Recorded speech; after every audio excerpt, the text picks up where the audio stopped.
বাবার ওষুধ আর ইঞ্জেকশন না নিয়ে আমি চলে আসলাম রেল স্টেশনে আগে মাদক নিতে। ওই টাকা দিয়ে? ওই টাকা দিয়ে মানুষ কুকুরকে খাবার দিল, কিন্তু একজন মাদকাসেবী খাবার নেই কিন্তু তাকে ঘৃণা করলো, কুকুরকে খানে দিল কিন্তু একজন মাদকাসক্তকে খাবার দিল না। অনেক হ্যাঁ। সময় মাদকের সঙ্গে বন্ধু বান্ধবের মিলে আমরা হাইজ্যাক করতাম, হুম। মহিলাদের ব্যাগও ছিনতাই করতাম। হুম। রেল স্টেশনে এইভাবে কেটে ফেলছে সে মাদক নেওয়ার পর। মানে রেল লাইনে পড়েছিল, ওর উপর দিয়ে চলে গেছে ট্রেন। ট্রেন চলে গেছে, আমি মাদক নিচ্ছি আপনার। মানে এটা দেখে সে মাদক নিচ্ছেন। আমি দেখছি মাদক নিচ্ছি আপনার। বিশ্বাস করেন, আপনি এরপরে যদি মানে দুধ দিয়ে গোসল করেও যদি সাধু পুরুষ হয়ে যান, তবুও সুন্দর জীবনযাপন করতে পারবেন না। কেউ আপনাকে বিশ্বাস করবে না। সালামু আলাইকুম প্রিয় দর্শক এবং শ্রোতা, আল্লাহ সর্ব অবস্থায় আমাদের সবার মঙ্গল করুন সবসময়ের জন্য সেই প্রার্থনা করে শুরু করছি লাইফের একটি এপিসোড। যাকে নিয়ে কথা হবে তার কাছে যাবার আগে বলছি, যদি আপনার গল্প এখানে প্রচারযোগ্য হয় এবং আপনি যদি মনে করেন আপনার গল্প সমাজ পরিবর্তনে পজিটিভ ভূমিকা রাখতে পারে, আপনি চলে আসতে পারেন আমাদের এখানে আপনার গল্পটা বলার জন্য। সেক্ষেত্রে আমাদেরকে ফোন করবেন। আমাদের ফোন নাম্বার হচ্ছে 09639887777। এছাড়া আপনি চাইলে আমাদেরকে মেইলও করতে পারেন। আমাদের মেইল অ্যাড্রেস হচ্ছে sharemystory24@gmail.com। আপনার নামটা একটু বলেন প্রথমে। আমার নাম হচ্ছে ইমতিয়াজুর রহমান ইনু। ইমতিয়াজ রহমান ইনু। জি বয়স? স্যার। বয়স? আমার জন্ম 1984 সালের 1 জানুয়ারিতে। সে অর্থে বলা যেতে পারে 42 বছর রানিং। জন্ম জেলা? কুশিঘাট, বুরহানাবাদ। শুনতেছি আপনার 42 বছরের গল্প। আমরা 3 ভাই 2 বোন, আমি সবার ফ্যামিলি সবার ছোট। আমার বাবা ছিলেন একজন সবজি বিক্রেতা, লেখাপড়ায় মেধাবী ছিলাম। তো একসময় অর্থনৈতিক অবস্থা খারাপ হয়ে গেল বাবার, যে কারণেই আর পড়ালেখা হলো না আমার। কোন ক্লাস থাকতে আপনার পড়াশোনা ছেড়ে দিলেন? পড়ালেখা 8ম শ্রেণী পর্যন্ত এরপর আপনি পড়াশোনা ছেড়ে দিয়েছেন ছেড়ে দিয়েছি। 2000 সালে। তখন আপনি পড়াশোনার মধ্যে নাই। নাই। ওই সময় আপনি কি করছেন 2000 সালে? আর তখন আমি একটা স্বর্ণের দোকানে কাজ করতাম। কি ঘটনা ঘটেছিল? আপনি স্বর্ণ চুরি করেছেন এরকম কথা এসছে? না, না, না, না, না, এই তাহলে? দোকানের ঘটনা, এটা আমার এলাকার একটা ঘটনা। ওই একটা ছেলে চুরি করছে আর কি, সে ওই যে সে স্বীকার করে হুম। আমার নামটা। মানে আপনি চুরি করেছেন? জি, জি, জি, জি। একটা বিশাল আকার একটা আক্রমণ হলো আমার উপরে। হুম। এটা আমি মেনে নিতে পারি নাই। হতাশায় ভুগতেছি আমি বিশাল হুম। আকারে। হুম। আমি কি করলাম, 2000 সালের কোনো একদিন ১ম এ আমি সিগারেট খাই আমার একটা বন্ধুর সাথে। সে আবার গাঁজাও খেত। কয়, "সিগারেট খা, এগুলো চিন্তা করিস না।" আর তখন আমি ওই যে সিগারেট খাই। তার সাথে আবার গাঁজা খাওয়া শুরু করলাম। আচ্ছা। তারপরে আমাদের সিলেটে একটা মার্কেট ছিল, অকেজো মার্কেট। তো এই জায়গায় কি করতো, ওই যে অনেকে এসে হিরোইন খেত 2000 সালে। তো আমিও গাঁজা খাওয়ার পর একদিন দেখলাম আরেকটা ওই যে বন্ধুর সাথে গাঁজা সিগারেট খেতাম, তার সাথে ওই ছেলেটার পরিচয় দিল। একদিন বলতেছে যে, "তুই 50 টাকা দে।" তখন আমি ওকে 50 টাকা দিয়ে বললাম যে, "আজ হিরোইন খাবো আমরা 100 টাকা দিয়ে।" হিরোইনটা খাওয়ার পর যে ফিলিংসটা, যে বিশাল আকারে যে মানসিক ফিলিংসটা, এই ফিলিংসটা পেলাম। মেনে নেওয়ার ক্ষমতাটা আমার দেখা যাচ্ছে আস্তে, আস্তে আমি ভুলে যাচ্ছি। নেশার জগতে চলে যাওয়া ইচ্ছে। এইভাবে নেশা করার সাথে, সাথে একসময় আ আমার পরিবার থেকে বিভিন্ন দামি জিনিসপত্র নিয়ে ওই যে আমি কম টাকায় বিক্রি করে ফেলতাম নেশার জন্য।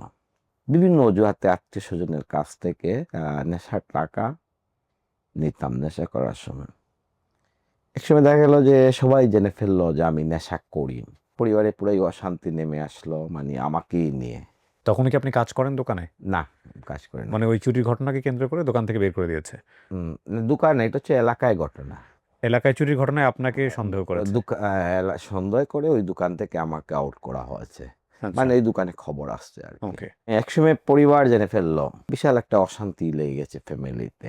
পরিবার থেকে বঞ্চিত হয়ে গেলাম আমি। পরিবার থেকে বঞ্চিত হওয়ার আগে দেখা গেল একদিন আমার বাবা প্রচুর অসুস্থ হন। আমার বাবাকে নিয়ে আমি, আমার মা নিয়ে যাই সিলেট এমজি উসমানী হসপিটালেতে। মানে মৃত্যুর সমতুল্য। আমি কি করলাম, ওই জায়গা থেকে ডাক্তার লিখে দিয়েছে একটা ইনজেকশন আর কিছু ওষুধ, যে এইটা মারতে হবে। আ আমি কি করলাম, ওই যে বাবার ওষুধ আর ইনজেকশন না নিয়ে আমি চলে আসলাম রেল স্টেশনে আগে মাদক নিতে। ওই টাকা দিয়ে? ওই টাকা দিয়ে তারপর মাদক সেবন করলাম। কি নিতেন আপনি ওই সময়টাতে? হিরোইনও নিতাম, ফেন্সিডিল নিতাম। আমি অলরেডি সব ধরনের নেশায় আসক্ত ছিলাম আমি। এই একটা ঘটনাকে কেন্দ্র করে আপনার জীবনে এত বড় ঘটা কি দরকার ছিল? ঠিক আছে, আপনি চুরি করেন নাই বা আপনি করছেন হোয়াটএভার ইট ইজ, জীবনে একটা ঘটনাই তো। সেখানে আপনার কেন এই ধরনের ড্রাগ নিতে হবে? আসল সেটা আসল আমি ওই যে আপনার মেনে কি নেওয়ার ক্ষমতাটাই আমার কিন্তু exactly that is called resistance power. It's very important. কারো জীবনে একটা ঘটনাই তার পুরো জীবনটা শেষ করে দিতে পারে। সবার প্রতিরোধ ক্ষমতা, সবার মানসিক শক্তি একরকম হয় না। আপনি দেখবেন একটা মানুষকে কন্টিনিউয়াসলি অপমান করছেন, ওর কিছুই যায় আসে না। ও বলে যে ওর চামড়া গন্ডারের। এটা আসলে গন্ডারের চামড়া না, ওর রেসিস্ট্যান্স পাওয়ার অনেক ভালো। আবার একটা মানুষকে একবার আপনি শুধুমাত্র একটু তুচ্ছ তাচ্ছিল্য করেছেন, ও লাইফ শেষ করে দিবে, ও নিতে পারবে না। অ্যান্ড সেই মানুষ অনেক বেশি ব্লেসড যে ডিফারেন্ট কালচারে বড় হয়েছে। কারণ সে অনেক বেশি মানুষকে জানে। ডিফারেন্ট কমিউনিটিতে বড় হয়েছে। কারণ সে অনেক বেশি মানুষের টেস্টটা জানে। এই জন্যে আমরা আমাদের সন্তানদেরকে যেন এই সুযোগটা, যদি সুযোগ থাকে যে তুমি মানুষের সাথে মিশো সেফলি যতটুকু পারো, মানুষকে বুঝো, মানুষকে চিনো, দেখবেন ওই জিনিসটা সে যদি পায় তাহলে তার রেজিস্ট্যান্সটা অনেক বেটার হয়। এই ঘটনার পরে আপনি মূলত ভয়ংকরভাবে ড্রাগের দিকে চলে যান। আপনার ফ্যামিলি তখন বুঝে গেছে আপনি ড্রাগ নেন। ফ্যামিলি পুরো আকারে বুঝে গেছে। ফ্যামিলি বুঝলো কিভাবে? কারণ ফ্যামিলির ওই জায়গা থেকে জিনিসপত্রগুলো চুরি করেন এই কারণে। যে ফ্যামিলি তো জানতো একজন মাদকাসক্ত যখন নেই, যখন আমার ওই যে চলাফেরা নেশা করার পর যে শারীরিক বৈশিষ্ট্যটা, হুম। সেগুলো অঙ্গ বিঙ্গ বিভিন্ন অবস্থায় দেখে আমাকে ফ্যামিলি বুঝে গেছে, কিংবা হুম। দেখছে অনেক সময় আমি মাদক তখন নিচ্ছি। বয়স কত? তখন হবে আমার বয়স মনে হয় 25 কিংবা 26 হবে। মাদক ধরা কি 25-26 বছর বয়সে নাকি তারও আগে? আমি 2000 সাল থেকে 2005 সাল পর্যন্ত মাদকাসক্ত ছিলাম। 2000 সাল বলতে গেলে আপনার তখন বয়স 20 এরকম। এই ধরনের হবে। এই ঘটনাকে কেন্দ্র করে আপনি মাদক নেন? মাদক নেই মানে মেনে নিতে পারিনি আমি আচ্ছা, বিষয়টা, সাবজেক্টটা। ওকে। তারপর দেখা গেল ওই যে বাবার ইঞ্জেকশনের টাকা দিয়ে নিচ্ছেন, হ্যাঁ। যে তখন কি করলাম, ওই যে আমি আগে নেশা নিলাম রেল স্টেশন গিয়ে, নেশা নিয়ে তারপরে আমি বাবার কাছে যাই। সুই কি আপনি নিজেই ফোটাতেন শরীরে? আমি পেথেলিন নিয়েছি, আমি নিজে সুই নিতাম। আচ্ছা। যাই, তারপর গিয়ে আমি ওষুধ লই, যদি আরো 10 মিনিট পরে যেতাম বাবার ওষুধ প্লাস ইনজেকশন নিয়ে, যে একটা বাবার মেডিসিন, ডাক্তার বলছে যে আর 10 মিনিট পরে যদি নিয়ে আসতাম তাহলে আমার বাবাকে এই ওষুধটা নিয়ে যেতাম, যদি তাহলে আমার বাবাকে পেতাম না। এক সময় পরিবার থেকে পুরো বঞ্চিত হয়ে যাই। বঞ্চিত হওয়ার পর যে কোনোখানে স্থান নেই, যে একটা স্থান, বিভিন্ন অপরাধ করতে থাকলাম। অনেক সময় কিন্তু এই যে নেশার টাকার জন্য আপনার হাইজ্যাকও করতাম, হুম। বিভিন্ন অপরাধ করতাম শুধু নেশার টাকার জন্য। আপনার 1-2 বার জেলও খাটলাম আপনার। নিয়ে গেল আপনাকে মামলা করার জন্য? পুলিশ নিয়ে গেল আপনার। কিসের মামলা হলো আপনার? এগুলো ওই যে হাইজ্যাক ছিনতাই মামলা? জি এগুলো মামলা হলো। পরবর্তী দেখা যায় পুনরায় আবারই জেল থেকে বাইরে হয়ে আবারও কিন্তু মাদক নিলাম আপনার। সর্বোচ্চ মাদকের শেষ অবস্থা যেইটা আর কি, শেষ ঠিকানাটা আমার ছিল রেল স্টেশন, কিনব্রিজ, ফুটপাতে আর কি ছিল। মানুষ কুকুরকে খাবার দিল, কিন্তু একজন মাদকাসেবী খাবার নেই কিন্তু তাকে ঘৃণা করলো, কুকুরকে খানে দিল কিন্তু একজন মাদকাসক্তকে খাবার দিল না। এটা আপনার সাথে ঘটছে? এটা ঘটছে আমার সাথে। রেল স্টেশন ঘুমিয়ে ফেলছি, পুলিশ আমাদেরকে মারতে এসে, এই জায়গায় কি জন্য? আমি চাই যে মহান প্রভুর কাছে যে আমার যদি দুশ্মনও থাকে, যেন এই মাদক জগতে কেউ নেয় না, যেন যে মাদকের জন্য আমার অনেক বন্ধু বান্ধব ব্লাড বিক্রি করেছে, মানে রক্ত বিক্রি করে মাদক নিচ্ছে? মাদক নিচ্ছে, যাদের হয়তো বা জীবনে অনেক সময় মৃত্যু হয়েছে আমার সামনে, চোখের সামনে, রেল স্টেশন অনেক সময় দেখতাম বিনা অপরাধে তাদেরকে পুলিশ মারতো, মানুষ লাত্তুষ্ট দিত। রেল স্টেশনে এইভাবে কেটে ফেলছে সে মাদক নেওয়ার পরে, নেশার মাতাল হওয়ার পরে। মানে রেল লাইনে পড়েছিল, ওর উপর দিয়ে চলে গেছে ট্রেন? ট্রেন চলে গেছে, আমি মাদক নিচ্ছি আপনার। মানে এটা দেখে এসে মাদক নিচ্ছেন? আমি দেখছি মাদক নিচ্ছি আপনার। সবচেয়ে একটি নোংরা স্থান যেখানে ডাস্টবিন, সেখানেই বসে মাদক নিয়েছি জীবনে। আপনি থাকতেন কই রাতের বেলা? রাতের বেলা রেল স্টেশন কিংবা ফুটপাতে ওখানে খাইতেন, ঘুমাইতেন? ঘুমাতাম। টাকা আসতো কোত্থেকে এই মাদক নেওয়ার টাকা? তাকে ওই যে বিভিন্ন অপরাধ এইগুলো করতাম, চিন্তায় করতেন? এইগুলো দিয়ে মাদককে ব্যাগ ট্যাগ নিয়ে দৌড় দিতেন? রিক্সার থেকে ব্যাগ নিয়ে দৌড় দেওয়া বা এরকম? এ ধরনের ঘটেছে কোনো এক সময়, ঘটেছে আপনার, এটা অবিশ্বাসের কিছু নাই। অনেক সময় মাদকের সঙ্গে বন্ধু বান্ধবের মিলে আমরা হাইজ্যাক করতাম, হুম। মহিলাদের ব্যাগও ছিনতাই করতাম। হুম। কিংবা আমাদের সিলেটের যে ওই যে বর্ডার সাইট আছে না, ওই বর্ডার সাইটে অনেক সময় দেখা গেছে ওই যে ভারতীয় চুরাই মাল আসতো, এইগুলো আমরা কিন্তু নিতাম, হাইজেক করতাম কিংবা ছিনতাই করতাম, বুঙ্গাল মাল যেইগুলো। আমাদের নেশার টাকার দরকার, এখন এইগুলো অপরাধ করতাম আপনার। এভাবে অপরাধ করতে করতে 2005 সাল পেতেলিন নিতে নিতে আমার শরীরে বিভিন্ন গা হয়ে গেছে। পেতেলিন ইঞ্জেকশন যে একটা নিতে নিতে সুইয়ের গুতায় ঘা হয়ে গেছে। গা হয়ে গেছে, যে একটা বলে অ্যাক্সেস হয়ে যায় আমার আর কি। বাড়িতে কোনো যোগাযোগ নাই এই সময়? না, বাড়িতে কোনো যোগাযোগ বাড়ির নেই। লোকজন জানে আপনি ট্রেন স্টেশনে পড়ে থাকেন? বলতে আমার মার আবার প্রচুর ইয়ে ছিল আমাকে নিয়ে, খুবই টেনশন ছিল মার। মা আসলে আমাকে তো খুঁজে পেত না, সে তেমন ইয়ে নাই। আপনি কোন রেল স্টেশনে পড়ে থাকতেন? সিলেট রেল স্টেশনে। আর আপনার বাড়ি ছিল কোথায়? আমার বাড়ি রেল স্টেশন থেকে আমার বাড়ি প্রায় 4 কিলোমিটার দূরে হবে। খুব শহরে বেশি দূরে তো না। দূর, বেশি দূর না, কিন্তু ওইসব এলাকা তো মাদক স্পট এলাকা তো ভালো নয়, কেউ যেত না। যেত না এগুলোতে। এটা পেতেন কোথায়? প্যাথেডিনটা পেতেন কোথায়?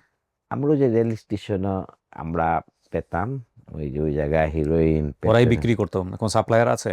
এখানে তারাই বিক্রি করতো বিভিন্ন মাদক আর কি। ওকে। তারাই বিক্রি করতো। যারা নিত এরাই মোটামুটি বিক্রি করতো? না, ওদের মাদক ব্যবসায়ীরা বিক্রি করতো। আচ্ছা, ওখানে আলাদা মাদক ব্যবসায়ী গ্রুপও আছে? আছে আছে। কত করে দাম ছিল এক একটা এই ইনজেকশন? আমরা যখন হিরোইন খেতাম তখন ছিল 100 টাকা একটা? একটা, এক পুড়িয়া হিরোইন। এটা কি মানে যে ইয়ে দিয়ে নিতে হয়? না, হিরোইন তো আপনার এটা নিঃশ্বাস মুখের মাধ্যমে নিতে হয়। পেতেলিন নিতাম যখন, ওইটা ছিল 150 টাকা, 180 টাকা। আমি একটা ঘটনা জানি এরকম, যে শিরা না পেতে পেতে শেষ পর্যন্ত অন্ডকোষে চলে যায়। হ্যাঁ, লিঙ্গতে শেষ পর্যন্ত দিতে হয়। যেমন আপনি কত পর্যন্ত গেছেন? আমার তো যেমন আমি সর্বশেষ পর্যন্ত আমার কিন্তু ওই যে আমি পায়ে নিছি আর কি। আচ্ছা।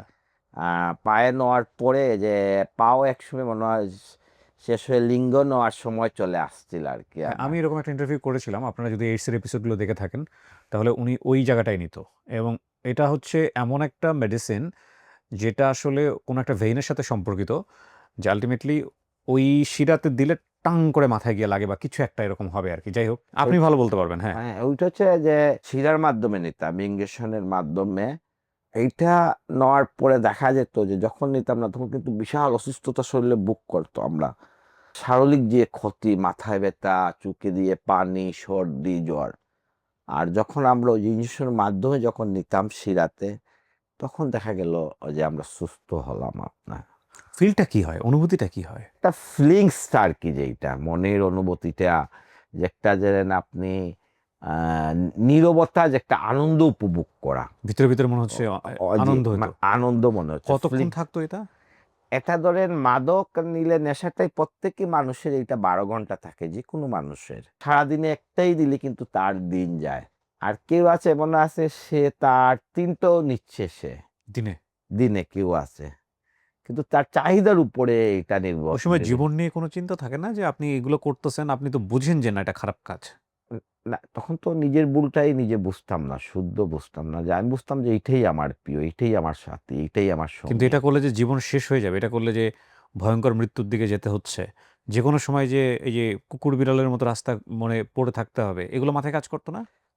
এটা তো 100-র মাঝে 100। যে লাইনটা আপনি বলছেন, যখন একজন মানুষ মাদকাসক্ত হয়ে যাবে তখন কিন্তু তার স্মৃতিশক্তি আস্তে আস্তে তার কমে যাবে। তার স্মৃতিশক্তি কিন্তু সে যেইটা করছে এইটাই সঠিক মনে করতেছে। সেম আমার বেলায় আপনার। হুম। তারপর যখন দেখলাম যে আমার শরীরে এই পেতালিন নেওয়ার কারণে অ্যাপসের যেটা গা হয়ে যায়, তো পরবর্তীতে রেল স্টেশনে মানে শরীরে একটা গন্ধ ভাব আসে না, গা হলে মানুষ দেখে গোসল করারও তো কোনো নাই নাই নাই নাই, সিস্টেম নাই। রেল স্টেশন থেকে গোসল করা কই থাকার জায়গা থাকবে। মেরি স্টপ ক্লিনিক ছিল একটা। Marie Stopes clinic? জি জি।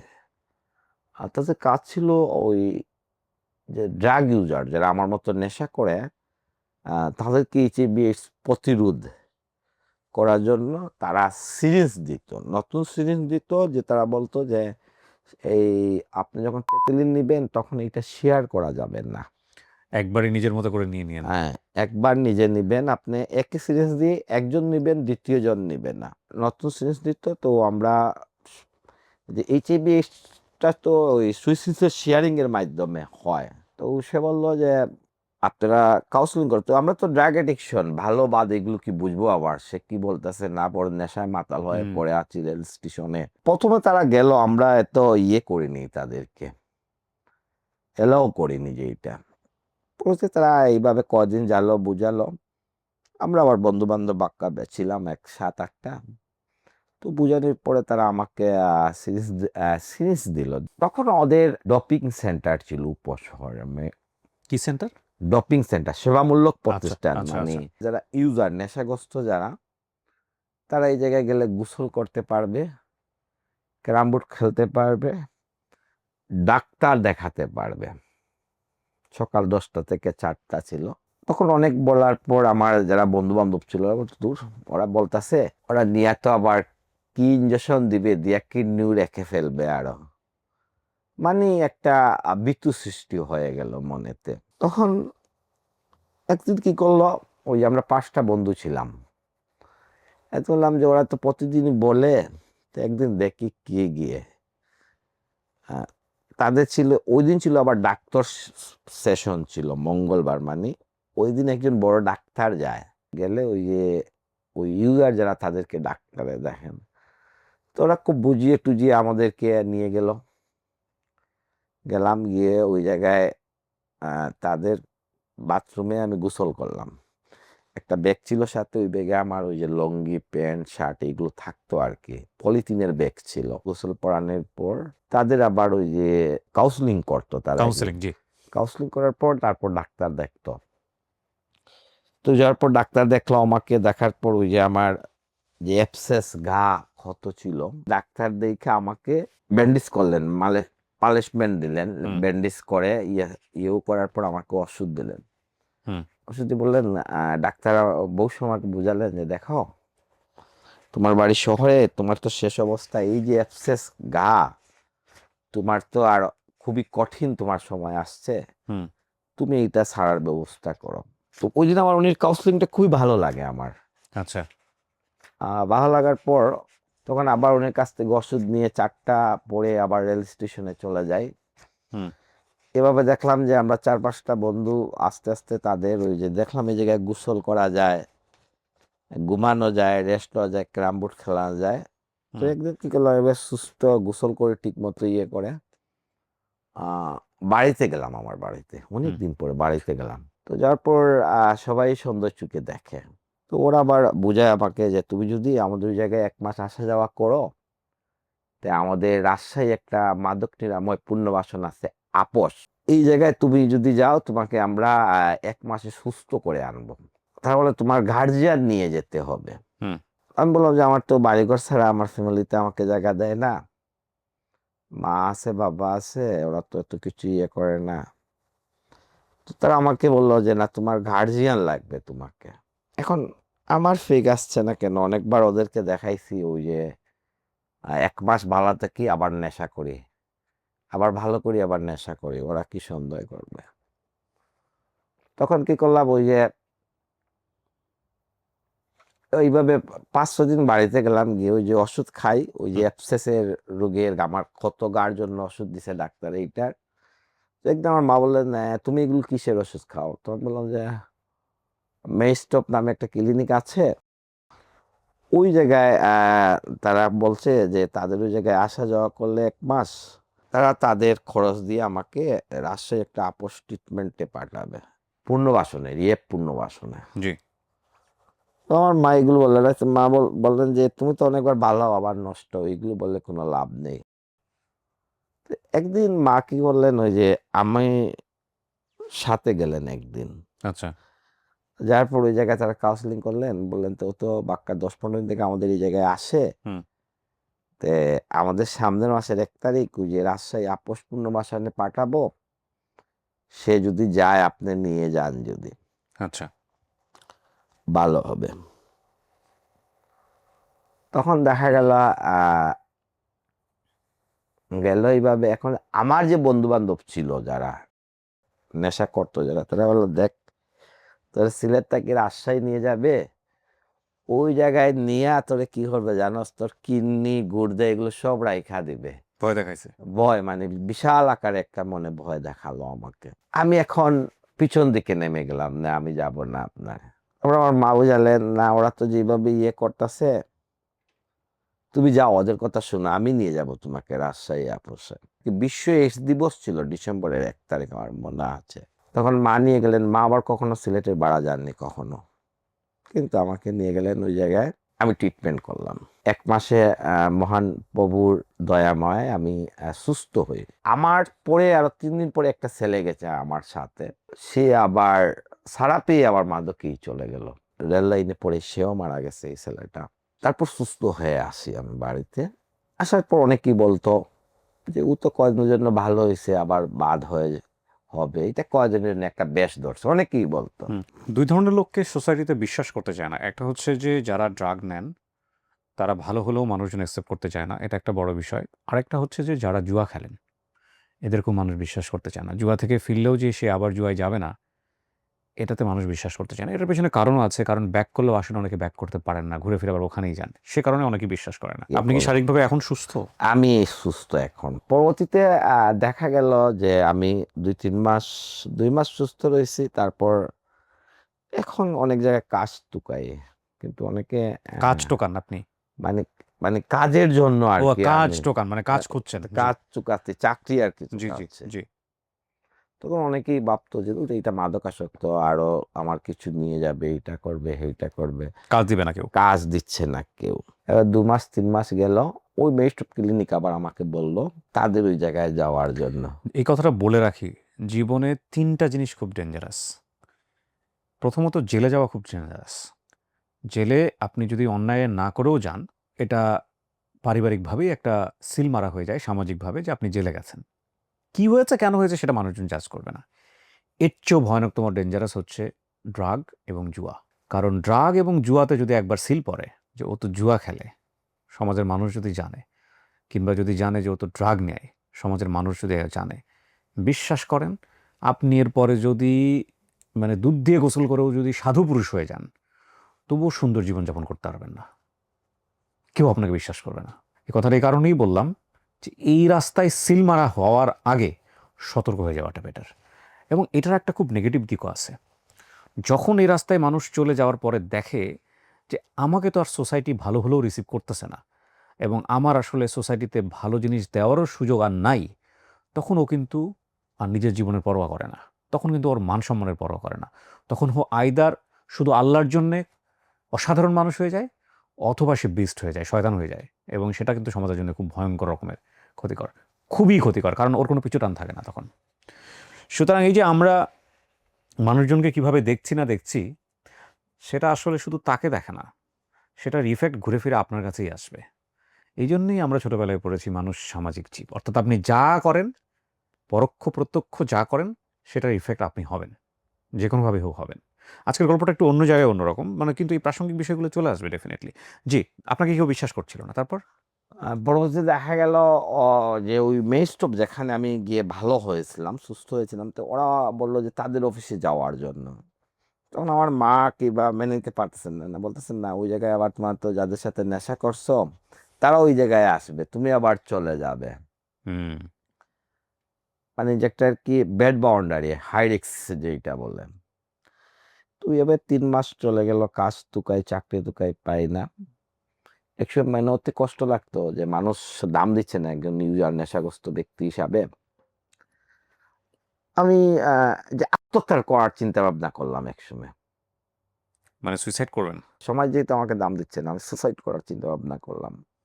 আমি 20 প্রতিবারের নামাজ পড়তাম। আমি বললাম যে আল্লাহ, তুমি আমাকে পরীক্ষায় যদি ফালাও, তোমার পরীক্ষায় আমি রাজি, কিন্তু আমি পথে যেতে রাজি নয়। আমি বৃহস্পতিবারে নামাজ পড়তেন রাত্রে রাত্রে আর কি তাজিদের নামাজটা পড়তাম আমি। হুম। খাস দিলে বলতাম যে আমাকে যে কোনো কিছু তুমি দান করো, তবু আমি সৃষ্টিকর্তা সুস্থ হতে চাই। তখন কি করলো, হঠাৎ আবদাতে একটা দান আসলো কি, এই যে কাগজ আছে না, কাগজ, যে দেখা গেল কাগজের মাধ্যমে আমি আহ বাংলাদেশের ঐতিহ্য জিনিসগুলো আমি বানালাম। কিরকম? যেমন আপনি ধরেন এখনো পাবেন, যেমন আপনি আহসান মঞ্জিল, কিংবা ঐতিহ্য যেগুলো হুম, রাজপ্রাসাদ হুম, ছিল, হুম, অনেক হুম। কিছু হারিয়ে গেছে। এগুলো আপনি কাগজ দিয়ে বানাতেন? আমি বানাই, এখনো আছে আমার বাড়িতে। এগুলো আপনাকে কেউ শিখায় নাই? না, কেউ শিখায় নাই আমাকে। এটার প্রতি আমার মন চলে গেল। কিভাবে যে সৃষ্টিকর্তা আমাকে ইয়ে করলো যে না, ঐতিহাসিক সম্পর্কে আমি চিন্তা করব যে আমার এই বাড়িটা ছিল আগে, এখন এই বাড়ি হেরে যাচ্ছে, এই বাড়ি চলে যাচ্ছে। এটা দেখে আমি চেষ্টা করি পারিনি। এভাবে আমি ঐতিহাসিক জিনিসগুলো বানাতে লাগলাম। কি কি বানালেন? যেমন আপনি আহসান মঞ্জিল, তারপর আমাদের সিলেটের ঐতিহাসিক আমদাজালির গড়ি, কিন ব্রিজ, বাংলাদেশ জাদুঘর, অনেক কিছু আছে যেগুলো আর কি এখন হুম, এই হুম, মুহূর্ত পর্যন্ত। একেবারে আপনার রবীন্দ্রনাথ ঠাকুরের কুটি মঞ্জিল আছে না, হুম। ওইটা পর্যন্ত আর অনেক কিছু তো বানিয়েছি। বানিয়ে কি করতেন আপনি? ওইগুলো বানিয়ে আমি মানে আমার মনটা একটু শিল্প চর্চার দিকে আর কি আগ্রহ চলে গেল আর কি, হুম, বানিয়ে আমি এগুলো আমার রাখতাম। 2005 সাল তো সুস্থ হলাম, 2টা বছর খুবই হুম, ট্যালেন্টে আছি আমি। দেখলাম আমার বাড়ির পাশে একটা কলোনি আছে, হুম। এখানে দেখলাম প্রায় 13টার মতো বাচ্চা, 9টা না 13 জন বাচ্চা, অনেক বড় হয়ে গেছে। তো আমি চিন্তা করলাম যে আমার সুস্থতা তো বয়স বাড়াতে হবে, 1 লাখ না 1 টাকা সময় বাড়াতে হবে। জি। তখন কিন্তু আমি ওই যে ওদের মা বাবাকে বলতাম যে তোমাদের সন্তান তো অনেক বড় হয়েছে, লেখাপড়া করে না, ওদেরকে তোমরা লেখাপড়া করাও না কেন? ওনার মা বলতো যে না, আমরা তো মাটি খামলা, আমাদের বাচ্চা কেন লেখাপড়া করবে, হুম। আমাদের সন্তান রিক্সা চালায়, রিক্সা ড্রাইভারই হবে। তো আমি একসময় কি করলাম, ওই বাচ্চাদেরকে দিয়ে আমি গাছতলাতে একটা স্কুল খুললাম। কত সালের দিকে এটা? এটা 2007 সালে।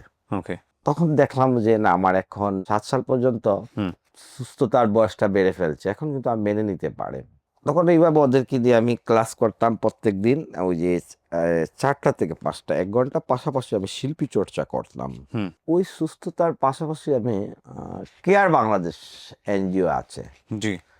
এই তখন আমি ওই কেয়ার বাংলাদেশে আমি উনি যে গল্পগুলো বলছে এখানে সবগুলোরই পত্রিকার ফুটেজ আছে আমার কাছে, বাই দ্য ওয়ে। সেগুলো আমি একটু মাঝে মাঝে চেক করছিলাম। উনি যা বলছে সবগুলোই পত্রিকায় রিপোর্ট হয়েছে, which is true, absolutely true. জি। তারপর? হ্যাঁ। কেয়ার বাংলাদেশে আমি এই আনিসুর রহমান আখন ভাই ছিলেন। হুম। আপনাকে নিয়ে প্রথম আলোতেও রিপোর্ট হয়েছে না? যে সব 25শে জুন 2010-এ। টাইটেল ছিল ফিরে এসে ফেরিওয়ালা। আপনারা চাইলে খুঁজে নিয়ে দেখে নিন উনি যে কাজগুলো করছে। আহ, প্রথম আলো তো সিরিজ ওয়ার্ক করেছে মাদক কেনা বলার উপরে। তো ওনাকে নিয়েও একটা প্রতিবেদন আছে এখানে দেখতে পাচ্ছি। জি। কালের কণ্ঠ, প্রথম আলো, অনেক। বাংলাদেশ প্রতিদিন করছে, অনেক বাংলাদেশ পত্রিকা প্রতিদিনও করছে, আছে। অনেকে হ্যাঁ, অনেকে করছে, অনেক হ্যাঁ। পত্রিকা রাইট। করছে। সো আপনি যেটা বলতেছিলেন, জি, তারপর? আনিসুর রহমান আকন ভাই উনির নাম, দাদাভাই বলতাম আমি উনিকে। হুম, তখন ওই জায়গায় ওই যে আমার 2-3টা ভাই মেয়ে ছিল না, যারা হুম, চাকরি করতো আমাকে নিয়ে সুস্থ করেছে। জি। তো ওরা কি বললো যে ওই কেয়ার বাংলাদেশে চাকরি লোক না হবে, তুই তুই এই জায়গায় চাকরিতে আস। আচ্ছা। কাজ কিন্তু ইউজারকে নিয়েছি বেশ প্রতিরোধের হুম। নিয়ে করার জন্য। যাক, তারপরে ওই জায়গায় গিয়ে ইন্টারভিউ দিলাম, চাকরি হলো কেয়ার বাংলাদেশে। কত সালে? এটা 2007-এ। 2007-এ। ওকে। তাদের ওই জায়গায় ডিউটি করি, পাশাপাশি 4টা পরে 5টার সময় আমার বাসাতে আমি চলে আসি। হুম। এসে ওই বাচ্চাদেরকে স্কুলটা করি, শিল্পী চর্চা করি। মানুষের একটা অনুভব জেগে গেল যে না, এই ছেলেটা মাদকাসক্ত ছিল, সে কিভাবে এত সুন্দর শিল্পী চর্চা করে। আমার মনে আগ্রহ ছিল যে আমি সুস্থতার প্লাস আমার দেখা এই শিল্প চর্চা দেখার পাশাপাশি মানুষরা কিভাবে সুস্থ হওয়া যায়। আর পাশাপাশি আমি কি করলাম, ওই যে স্কুল লেখালেখি শুরু করলাম। তো লেখালেখি শুরু করতে করতে গিয়ে একসময় আমার মনে জাগলো আমি একটা বই লিখবো আমার জীবন লাইফ নিয়ে। তখন আমি ওই বইটা লিখি, সেই ছেলে কেন মাদকাসক্ত। আচ্ছা, আপনার এই বই? বইটা আছে আছে। এই বইটা লেখার পরে দেখা গেল আমাকে 4টা ব্যক্তি, তাদের ঋণ ভোলার মতো নয়। একজন হচ্ছেন মুক্তিযোদ্ধা মন্ত্রণালয় উপসচিব, তিনি ছিলেন আমাদের সিলেট জেলার সমবায়ন কর্মকর্তা ছিলেন। তারপর আরেকটা আপা ছিলেন, বোন, উনি ছিলেন জেলা তথ্যশীল উপপরিচালক জুলিয়া জেসমিন মিলি আপা। এ ধরুন 4-5 জন ব্যক্তি, তাদের প্রচুর অনুপ্রেরণা ছিল আমাকে নিয়ে। কেন? তাদের অনুপ্রেরণা ছিল ওই যে যিনি জুলিয়া জেসমিন মিলি আপা, মিলি আপাকে নিয়ে আমি দিছিলাম একটা ঘর বানিয়ে দিছিলাম যে মাদককে না বলুন, HIV/AIDS প্রতিরোধ করি, সুন্দর একটা তখন কি আপনি সমাজ। কেয়ারে জব করতেন? তখন কেয়ার বাংলাদেশটা বন্ধ হয়ে যায়, প্রজেক্টটা শেষ হয়ে যায় ওই আচ্ছা, আচ্ছা। কেয়ার। তখন ওই মিলিয়াপা দেখার পরে উনি বলেন, আমাকে প্রচুর অনুপ্রেরণা উনি জুগিয়েছেন, যেটা আমার ভাই বোন বলেন।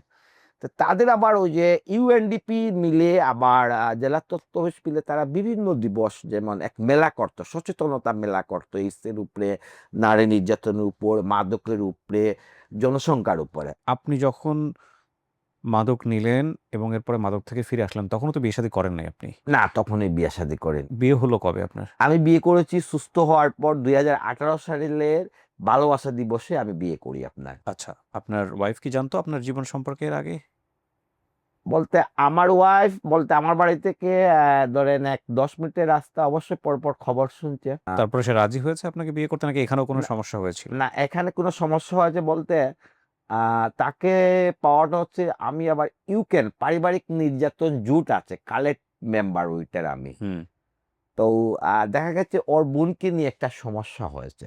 মানে বোন উনি জেনে শুনে আপনাকে বিয়ে করেছেন বিয়ে কি? করছে জেনে বিয়ে শুনে। জেনে শুনে বিয়ে করেছেন। জি, 2018 সালে বিয়ে। বাচ্চা-কাচ্চা আছে আপনাদের? আমার একটি মেয়ে আছে, মাজাবিন বিনতে ইনুয়ার নাম। ওর বয়স কত? 3 বছর চলতেছে। মাত্র 3 বছর বয়স। জি, জি, জি।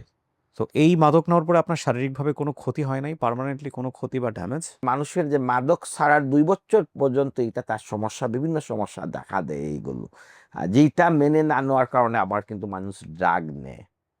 ওই সময়টাতে কি সমস্যা দেখা দেয় 2 বছর? যেমন 2 বছর তার সমস্যা দেখা যায় ওই যে ড্রাগ নেওয়ার পর তো শরীরে যেমন বিভিন্ন অঙ্গ, যেমন আমরা নিঃশ্বাসে যখন নেইতাম কিংবা পেতে দিতাম, বিভিন্ন অঙ্গতে অ্যাটাক করে, দেখা যায় যে হঠাৎ দেখা যায় যে ওই ব্যথাটা হঠাৎ শরীরে উঠলো তখন।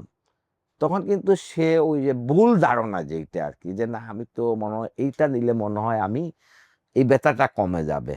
তখন গিয়ে কিন্তু আবার ড্রাগ নিলে তখন সে আবার। আপনার মনে হয় না কখনো যে আমি আবার ফিরে যাই, আবার ফিরে যাই? এরকম হয় নাই কখনো? না, আমার জীবনে না ছিল, আমার জীবনে ছিল, অনেক কিছু ছিল। তা আমার একটা লক্ষ্য ছিল যে আমি ঘুম থেকে উঠে প্রভুকে বলতাম যে, "প্রভু, আমাকে আজকের দিন তুমি সুস্থ রাখো। কালকে কি হোক না হোক, কালকে দেখব।" এইভাবেই কিন্তু আমার সুস্থতার বয়সটা আজ পর্যন্ত।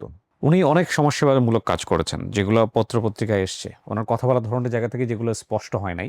আমি আপনাদেরকে ইন ব্রিফ যদি বলি, উনি পথশিশুদের নিয়ে কাজ করেছেন অনেক। আপনি এখনো কি এদের সঙ্গে আছেন? আপনি এখন কি করেন? এখনো আমি কিন্তু ওই যে ফেরিওয়ালার মতো কাজ করি। আপনি কোনো জব করছেন এখন? বর্তমানে আমি কোনো জব নেই। বর্তমানে জব করেন না। কোনো নাই, জবে উনি নাই। নাই, তো এখন যাই হোক, জব। উনাকে নিয়ে অনেক রিপোর্ট আছে বিভিন্ন পত্রিকায় যে উনি যে ফিরে আসছিলেন এটার উপরে। আর উনি যে অ্যা মানে এটা যদি আমি এভাবে বলি যে একদম এক্সট্রিম লেভেলের অ্যাডিকশন যেটাকে বলে, সেটাতে যে উনি ছিলেন, সেটা উনার কথা শুনে বোঝা যায়। আর দ্বিতীয় কথা হচ্ছে যে এই ফিরে আসাটা উনাকে স্বাভাবিকভাবে অনেকেই নেয় নাই। তারপরে উনার জীবনে অনেক বড় দুর্ঘটনা ঘটতেও সেখান থেকে তিনি ফিরে আসছেন। যারা মাদক নেয় বা মাদক নিয়েও ফিরে আসতে চাচ্ছে, তাদের সবার উদ্দেশ্যে আপনাকে যদি ১ মিনিট সময় দিই, কি বলবেন? প্রার্থনা করি মহান সৃষ্টিকর্তার থেকে, যত পরিবার মাদকাসক্ত সন্তানের জন্য পরিবারে অশান্তি আছে, তার সেইসব পরিবারকে যেন মহান সৃষ্টিকর্তা শান্তি দান করেন।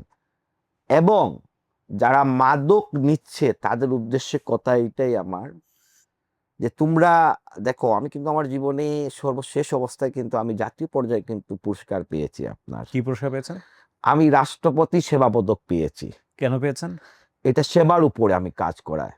মানে কি ধরনের সেবা ছিল এটা? এটা সেবা ধরেন আমি যে একটা তারা পাইছে যে শিক্ষা কিংবা সচেতনমূলক কিংবা অর্থনীতিক কিংবা ওই যে করোনা বন্যার সময় কিন্তু অনেক কিছু করছে। এই জায়গায় পাবেন জি, আপনি। জি। যে হ্যাঁ। যেখানে আমাকে রাষ্ট্রপতি সম্মানী দেওয়া হয় একটা হুম, হুম। প্রত্যেক মাসে ১,০০০ টাকা। তো এই টাকাও কিন্তু আমি ওই যে সমাজসেবায় ব্যয় করে দেই, সত্যি কথা জি। যেইটা। আমি ওদেরকেই বলবো যে তোমরা শুধু একটাই লক্ষ্য নেবে। বিশ্বের এমন কোনো ডাক্তার নেই, যে বিশ্বের এমন কোনো কবিরাজ নেই যে একজন মাদকাসক্তকে ভালো করতে। কিন্তু একজন মাদকাসক্ত সৎ ইচ্ছা থাকতে হবে যে তুমি আমি ভালো থাকতে হবে, আমি ভালো হব। রাইট। এখন ভালো হতে হলে কি মেডিসিন প্রয়োজন? একটা জিনিস লক্ষ্য নিতে হবে তোমাদের, যে আমি আজকের দিন আমার উপরে যত কিছু তুফান আসুক, যত কিছু হোক, আমি আজকের দিন সুস্থ থাকবো। কালকে কি হবে না হবে কালকে দেখব। তোমরা প্রতিদিন সকালে একটা লক্ষ্য নিবে, দেখবে মহান সৃষ্টিকর্তাকে বিশ্বাস করবে, তোমাকে সুস্থ রাখবে। এটাই। প্রতিদিনের জন্যে বাঁচো। প্রতি মুহূর্তের জন্যে বাঁচো। আজকের দিনটার পরে কালকে নিয়ে নিব, তখন কালকে গিয়ে মনে করো আজকের দিনটাই তো, তারপরের দিন। This is very scientific method. এই মেথডটার একটা নামও আছে।